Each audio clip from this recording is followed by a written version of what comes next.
ये कार्यक्रम सत्य घटनाओं से प्रेरित है। जिनके साथ ये घटनाएं घटी उसकी वास्तविकता उन्हीं तक सीमित है। भूत प्रेतों और असामान्य विषयों के होने पर चैनल कोई दावा नहीं करता और न ही प्रोत्साहन करता है। राइटर्स अपनी कलम से न जाने कितने किरदारों को जन्म देते हैं और ये उनको बहुत सुकून देता है। जाहिर है कि ये किरदार सच के आसपास तो होते हैं पर सच्चे नहीं। पर अगर वास्तव में कभी उनसे अचानक किसी सच्ची कहानी का सच्चा किरदार टकरा जाए तो, और खास तौर पर जब वो किरदार खौफ के गुमनाम अंधेरों से निकल कर आया हो, तब तो उनकी रातों की नींद उड़ जाएगी। मैं डॉक्टर नागर, पेशे से मनोवैज्ञानिक और पैशन से ह्यूमन माइंड का फैन, हर रात आपके पास लेकर आता हूँ मुझसे मिले कुछ लोगों की आप बीती कुछ घटनाएं जिन्हें सुनकर आप सोचने पर मजबूर हो जाते हैं।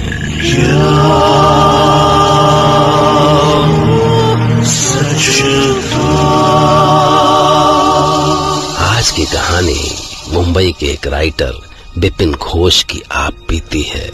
बिपिन घोष मुंबई में कहानियों के किरदार बनाते बनाते अचानक उस किरदार से टकरा गए जिसने उनकी रातों की नींद उड़ा दी। शायद मैं कभी थिएटर किया करता था, उसके बाद मुंबई आकर सीरियल्स लिखने लगा। मैंने यहाँ अपना एक फ्लैट भी ले लिया था जिसमें मैं अकेला रहता था और सुकून से बैठकर राइटिंग करता था। ये घटना तब शुरू हुई जब बड़े दिनों बाद अचानक 24 परगना वेस्ट बंगाल से मेरे पुराने थिएटर के सीनियर तपन दा का फोन आया। अरे बिपिन, কেমন আছিস রে? Who's this? अरे भूल गया, मैं তপন চ্যাটার্জি। ओह तपन दा, ভালো দাদা, আমি ভালো আছি। তুমি বলো, what a pleasant surprise। अरे एक लड़की है रे इधर, पियाली हालदार, अपना थिएटर ग्रुप का आर्टिस्ट है, अच्छा एक्ट्रेस है। 38-40 का एज होगा उसका, 38-40 का। वो उधर सीरियल वीरियल में कुछ लक ट्राई करना चाहता है, तो अगर तुम उसको 5-7 दिन के लिए अपने पास रख सकता है तो माने तब तक वो पीजी का अरेंजमेंट कर लेगा, लेकिन वो फर्स्ट 5-7 डेज तुमको कोई प्रॉब्लम तो नहीं होगा ना? नो तपन दा, कैसा प्रॉब्लम, आप उसको भेज दो। मैंने सोचा तपन दा की स्टूडेंट है तो कुछ तो जानती होगी एक्टिंग, और फिर इस एज ग्रुप में कैरेक्टर रोल्स यानी भाभी, माँ, मौसी, बुआ, इन सब का काम तो मिल ही जाता है। खैर कुछ दिन बाद वो मेरे पास पहुंच गए। देखने में तो ठीक ठाक थी, पर हाँ, आवाज काफी अजीब सी थी उसकी।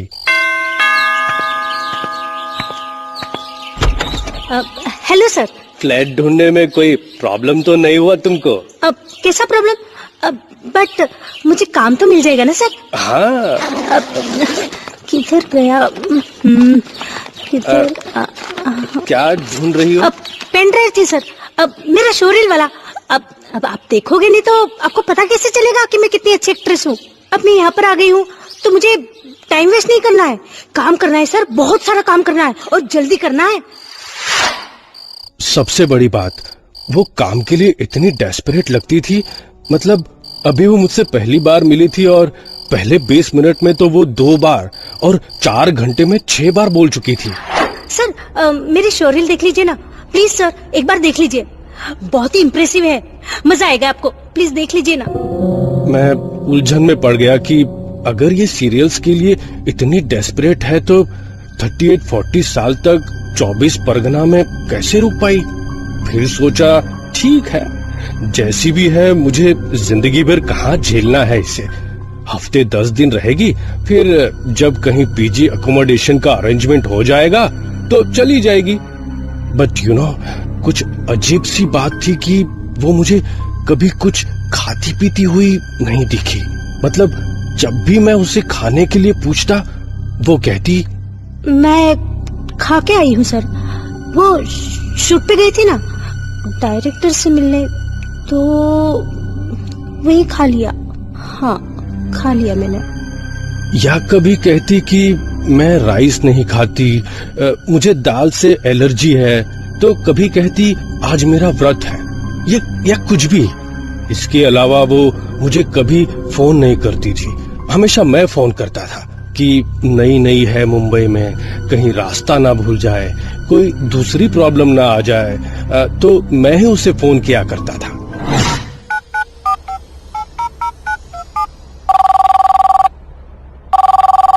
प्याली, हेलो सर। कहाँ हो? मतलब कब तक आओगी? वो मैं, हाँ, दुर्गा एंटरटेनमेंट में हूँ सर। आने में टाइम लगेगा। दुर्गा एंटरटेनमेंट? वो अक्सर खुद को ऐसे स्टूडियोज या प्रोडक्शन हाउसेस में बैठा बताती जिनके मैंने कभी नाम तक नहीं सुने होते। I mean, वो मुंबई के बारे में कुछ भी नहीं जानती थी और ऐसी ऐसी जगह पहुंच जाती थी जिनका मुझे भी कोई आइडिया नहीं था। एक दिन तो मेरे साथ बड़ा अजीब सा हुआ। मैं अपने घर के पास ही अपने फ्रेंड मलॉय के साथ था और सोचा कि डिनर करके रात यहीं रुक जाऊंगा। फिर फ्रेंड ने प्याली का ध्यान दिलाया। वो क्या नाम है उसका? उस लड़की के पास चाबी तो है ना तुम्हारे फ्लैट की, नहीं तो वो आएगी कैसे? तो मैं उसको फोन किया। प्याली? हाँ, hello sir. Where are you? On the way sir. हाँ, सांता क्रूज। ओके, तो आते टाइम मुझे घर के पास वाले सिग्नल पे मिलो। I will stay at my friends place tonight. तो मैं तुम्हें फ्लैट की कीज दे दूंगा, ठीक है? तो पर मैं जाने कितनी देर तक उसे सिग्नल पे ढूंढता रहा और वो दिखी नहीं। मैंने फोन किया। अंधेरी में? अंधेरी में कहाँ हो तुम? पास में ही हूँ सर। ये, हाँ, सुभाष रोड। सुभाष रोड? हाँ, लेक व्यू। हाँ, लेक व्यू अपार्टमेंट के पास। Lake view apartment? ये कहाँ है? वो ऐसे लैंडमार्क्स का नाम ले रही थी कि मुझे लगा ये मुंबई में है या 24 परगना से बात कर रही थी। कुछ ही देर में उसकी बातों से मैं पागल हो गया। तुम अपनी लोकेशन ठीक से क्यों नहीं बताती? हो कहाँ तुम?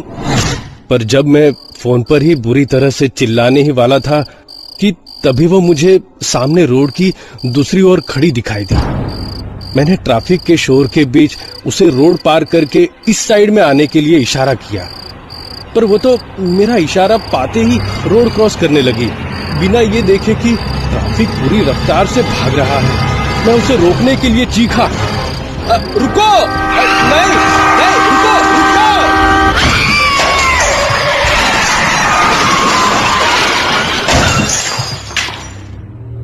पर अगले ही पल मुझे एक साथ कई गाड़ियों के ब्रेक्स की आवाज के साथ एक बस की टक्कर से उसकी बॉडी उछलती हुई दिखाई दी। पल भर में सारा ट्रैफिक थम गया था, पर मेरी जान में जान तब आई जब मेरे कान में लगे फोन में मुझे उसकी हंसी की आवाज सुनाई दी। पर उसका तो एक्सीडेंट हो, पर वो तो मेरे सामने खड़ी थी, बिल्कुल ठीक ठाक, खिलखिलाती हुई। क्या हुआ सर? आप मुझे इस तरह से क्यों देख रहे हैं? भगवान जाने उसका वो एक्सीडेंट मेरी इमेजिनेशन थी या जो भी हो, पर मैं उस दिन के बाद बहुत डर गया। खैर, मैंने उसे शुरू में ही ठीक से समझाया था कि ये 16 फ्लोर की बिल्डिंग है और हम फर्स्ट फ्लोर पे रहते हैं, इसलिए पानी बहुत फोर्स से आता है, तो प्लीज लॉफ्ट टैंक फुल होते ही तुरंत सप्लाई बंद कर देना, नहीं तो ओवरफ्लो से सारे घर में पानी भर जाएगा। पर एक दिन जब मैं किसी मीटिंग से लौटकर फ्लैट पर पहुंचा और डोर को पुश करके खोलने के बाद जैसे ही मैंने पैर अंदर बढ़ाया कि पानी की छप की आवाज आई। माय गॉड, सारे फ्लैट में पानी भर गया था। गुस्से से भर के मैं चिल्लाया, प्याली कहाँ हो तुम? What the hell is this? प्याली!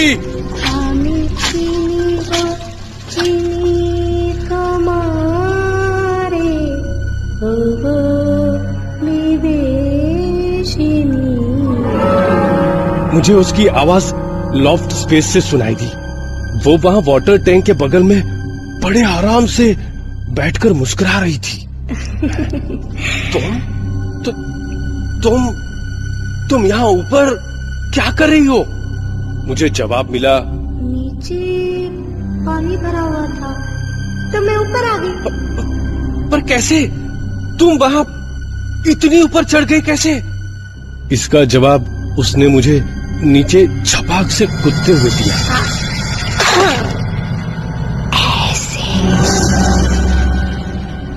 पता नहीं क्या इंसान थी वो, पर हाँ, उस दिन के बाद उसकी वो मुस्कान मुझे फिर कभी नहीं दिखाई दी।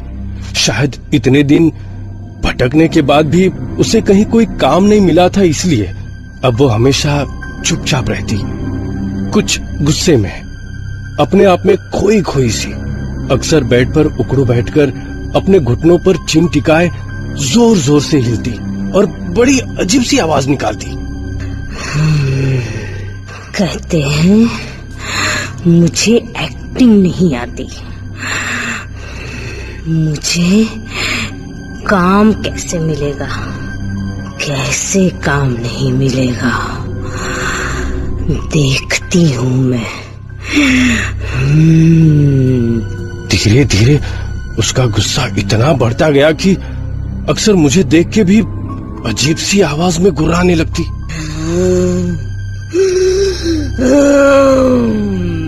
एक दिन मैं परेशान होकर उससे बोला, ये गुर्राना बंद करो। हाँ, मुझे आई डोंट लाइक इट। जो तुम्हें काम नहीं दे रहा, जाकर उससे लड़ो। मुझ पे क्यों उतार रही हो अपना ये गुस्सा? लेकिन इस पे तो उसे जाने क्या हो गया। मुझे पुराने नाटकों के डायलॉग सुनाने लगी, एक के बाद एक, नॉन स्टॉप। तो वो पड़ा है कंकाल मेरे पुत्र का। क्या है ये सब कुछ कृष्ण? तुमने किया ये सब। सुनो, आज तुम भी सुनो।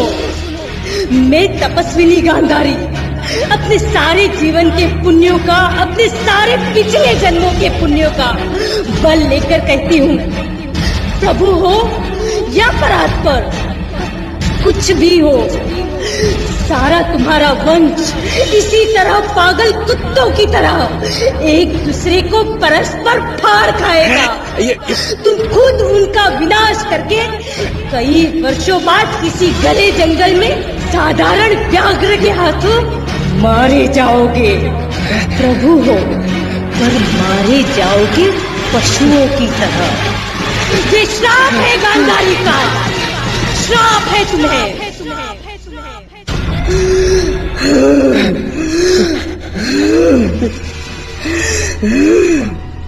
बताओ, क्या मुझे एक्टिंग नहीं आती? आती। कोई काम क्यों नहीं देता? क्यों नहीं देता काम कोई मुझे? ये तो वही जाने।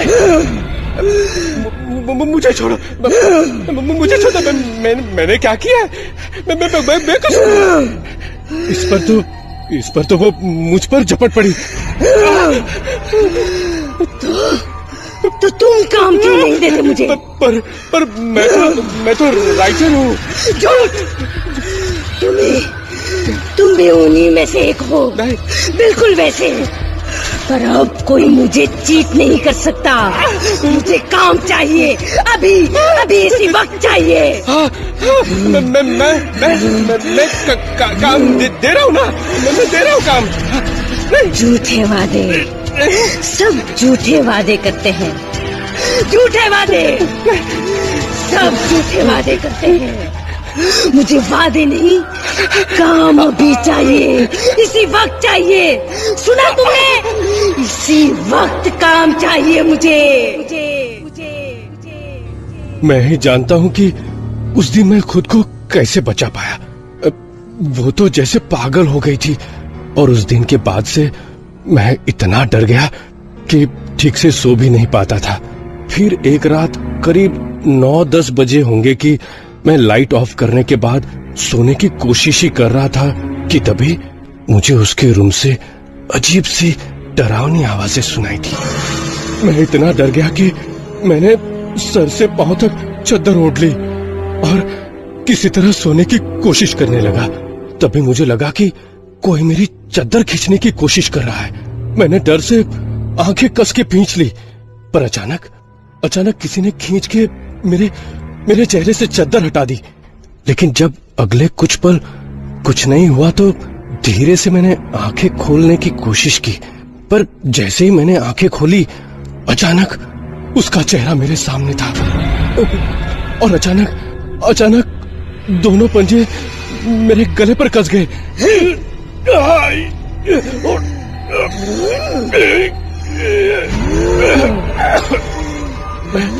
मैं डर से चीख पाता कि इससे पहले वो मुस्कुराई। सर, मैंने एक्टिंग अच्छी की ना सर? अच्छी की ना?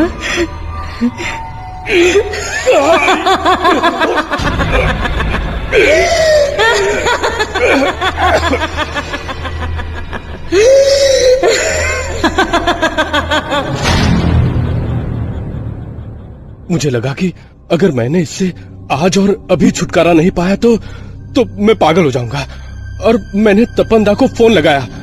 वो अपने प्ले की लेट नाइट रिहर्सल से बोल रहे थे। हेलो, हाँ बिपिन बोल रहे। ये आपने किस जी के जंजाल को भेज दिया था मेरे पास? हाँ, किसको भेजा है मैं? बिपिन क्या बात कर रहा है बिपिन तू? प्याली को। और किसको? उसको नहीं भेजा आपने? इस पर तपंदा बड़े आश्चर्य से बोले। क्या बोलता है रे तू? अरे बाबा, मैं कैसे भेजेगा उसको? बिपिन शांति से मेरा बात सुन।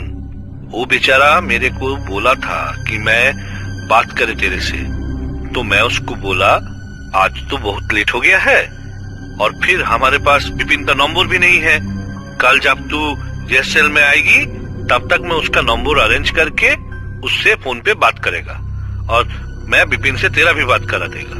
But Bipin, next day afternoon में जब वो रिहर्सल के लिए आ रहा था तो एक बहुत अनफॉर्चुनेट एक्सीडेंट हुआ। एक बस ने उसको टक्कर मार के उड़ा दिया। ऑन द स्पॉट डेथ हो गया था पियाली का। क्या?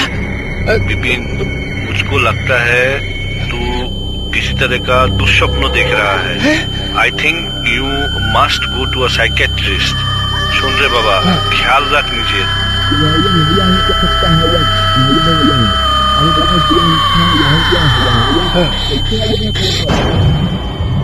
इसके बाद तपंदा क्या बोल रहे थे मुझे कुछ सुनाई नहीं दिया, क्योंकि अब मेरी आंखों के सामने प्याली नहीं, एक लाश खड़ी थी जिसमें किसी प्याली हलदर जैसा कुछ भी नहीं था। बस हड्डी का टूटा फूटा ढांचा और उससे लटक के मांस के लोथड़े और उसकी रोने की अजीब जानवरों सी दिल दहला देने वाली आवाज। प्याली, प्याली, प्याली।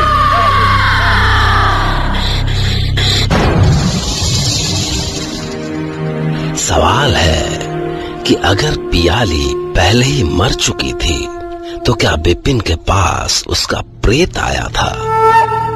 किस लिए? भला किसी रूह की एक्ट्रेस बनने की इच्छा कैसे हो सकती है? या फिर ये कि पियाली का अपने पास आना बिपिन की महज एक कल्पना थी, पर बिपिन को तो पियाली के प्रेत से मिलने से पहले पियाली के बारे में कुछ पता ही नहीं था। सोचिए, क्योंकि मैं कल फिर आपसे मिलूंगा एक नई कहानी के साथ, जिसे सुनने के बाद बिपिन की तरह आप भी कह पड़ेंगे,